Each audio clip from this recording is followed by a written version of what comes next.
Welcome back. It is now 6:32 and it's been 21 days since this tragic situation involving the Ooltewah High basketball team happened up in Gatlinburg.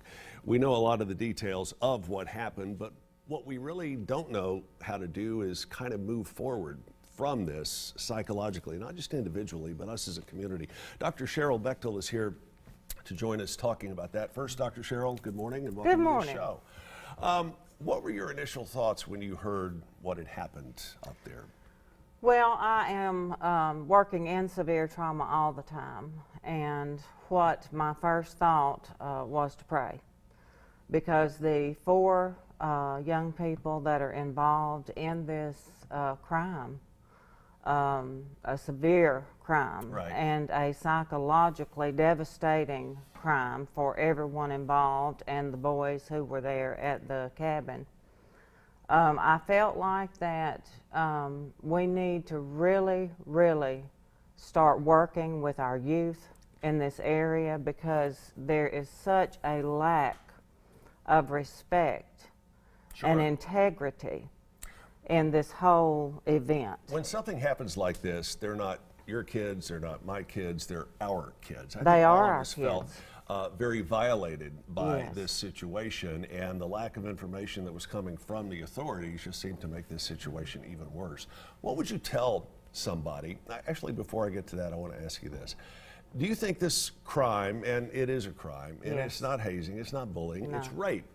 Do you think this affects those who have been sexually abused harder than it does those who have not? You know, at Bechtel Gray Smith, we are a Christian counseling center, so we work with a plethora of disorders. Right.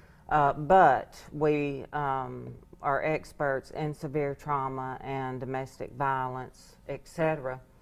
In that, our phones are ringing off the hook, because what this is doing, it's bringing up a trigger of past abuses people have gone through. They have kept this secret because they have been ashamed. In other words, they are feeling shame about what attack occurred to them. Right.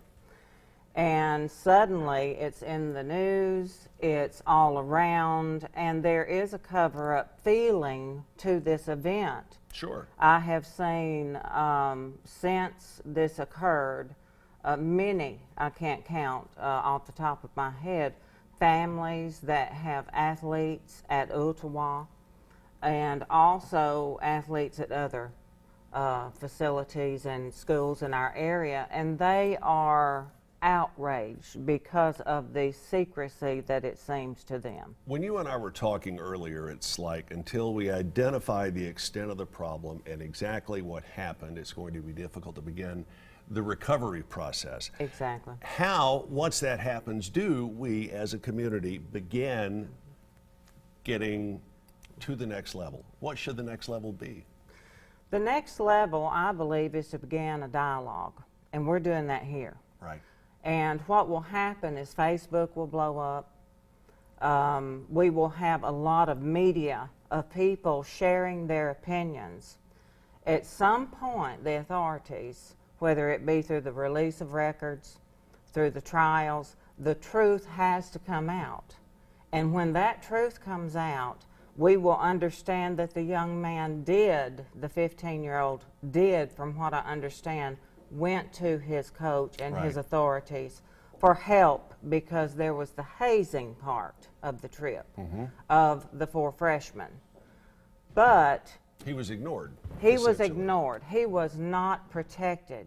And so what I want to say to every adult, not just professionals, but every adult in this Chattanooga and surrounding areas, let us stand up today and start protecting children and start hearing them and taking that serious and act. Because if we think about it, at that moment, that could have been changed.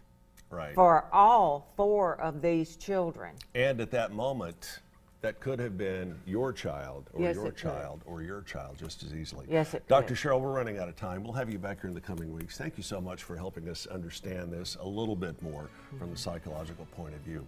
We need to talk. We really We've do. got to talk, and we've got to get honest and stop hiding it.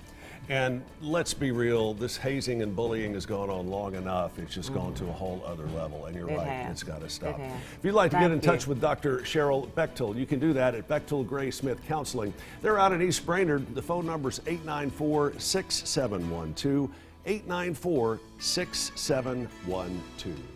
It is 6:38. We're back with more after this.